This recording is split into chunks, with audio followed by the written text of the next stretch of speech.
राधे राधे दोस्तों, अब मैं नवरात्रि के पहले दिन की कथा माँ शैलपुत्री की कथा बताने जा रही हूँ। माँ दुर्गा अपने पहले स्वरूप में शैलपुत्री के नाम से पूजी जाती है। पर्वतराज हिमालय की पुत्री होने के कारण इनका नाम शैलपुत्री पड़ा। अपने पूर्व जन्म में ये प्रजापति दक्ष की कन्या के रूप में उत्पन्न हुई थी, तब इनका नाम सती था। इनका विवाह भगवान शंकर जी से हुआ था। एक बार प्रजापति दक्ष ने बहुत बड़ा यज्ञ किया, जिनमें उन्हें सारे देवी देवताओं को अपना अपना यज्ञ भाग प्राप्त करने के लिए निमंत्रित किया, किंतु शंकर जी को उन्होंने इस यज्ञ में आमंत्रित नहीं किया। देवी सती ने जब सुना कि हमारे पिता एक अत्यंत विशाल यज्ञ का अनुष्ठान कर रहे हैं, तब वहां जाने के लिए उनका मन विकल हो उठा। अपनी यह इच्छा उन्होंने भगवान शिव को बताई।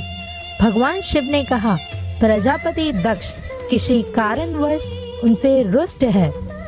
अपने यज्ञ में उन्होंने सारे देवी देवताओं को निमंत्रित किया है, किंतु हमें जानबूझकर नहीं बुलाया है। ऐसी स्थिति में तुम्हारा वहां जाना किसी प्रकार से अच्छा नहीं होगा।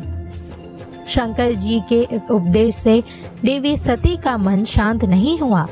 पिता का यज्ञ देखने और वहां जाकर माता बहनों से मिलने की उनकी यह शीघ्रता प्रकार की कम न हो सकी।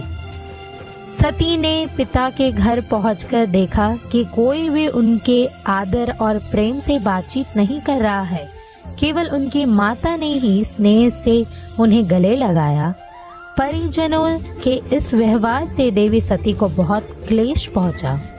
उन्होंने यह भी देखा कि वहां भगवान शिव के प्रति तिरस्कार का भाव भरा हुआ है। दक्ष ने उनके प्रति कुछ अपमानजनक वचन भी कहे हैं। यह सब देखकर सती का हृदय ग्लानि और क्रोध से भर गया।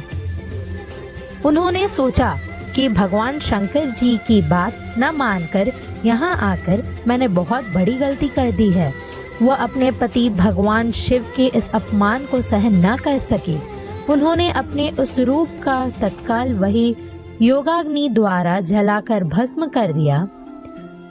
वज्रपात के समान इस दारुण दुखद घटना को सुनकर शंकर जी ने क्रोध हो अपने गणों को भेजकर दक्ष के उस यज्ञ का पूर्णतः विध्वंस करा दिया। सती के योग अग्नि द्वारा अपने शरीर को भस्म कर अगले जन्म में शैलराज हिमालय की पुत्री के रूप में जन्म लिया। इस बार वो शैलपुत्री के नाम से विख्यात हुई। पार्वती, हेमवती भी उन्हीं का नाम है। इस जन्म में भी शैलपुत्री देवी का विवाह जी शंकर से हुआ।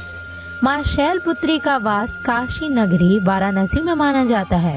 वहाँ शैलपुत्री का एक बेहद प्राचीन मंदिर है, जिसके बारे में मान्यता है कि यहाँ माँ शैलपुत्री के सिर्फ दर्शन करने से ही भक्तजनों की मुरादें पूरी हो जाती है। कहा तो यह भी जाता है कि नवरात्रि के पहले दिन यानी प्रतिपदा को जो भी भक्त माँ शैलपुत्री को दर्शन करने आता है, उनके सारे वैवाहिक जीवन के कष्ट दूर हो जाते हैं। चूँकि माँ शैलपुत्री का वाहन वृषभ है, इनके बाएं हाथ में कमल और दाएं हाथ में त्रिशूल रहता है। शैलपुत्री देवी दुर्गा के 9 रूप में से पहला स्वरूप में मानी जाती है। ये नव दुर्गा में प्रथम दुर्गा है। पर्वतराज हिमालय के घर पुत्री रूप में उत्पन्न होने के कारण इनका नाम शैलपुत्री पड़ा। नवरात्रि पूजन में प्रथम दिवस इन्हीं की पूजा और उपासना की जाती है। इस प्रथम दिन की उपासना में योगी अपने मन को मूलाधार चक्र में स्थित करते हैं।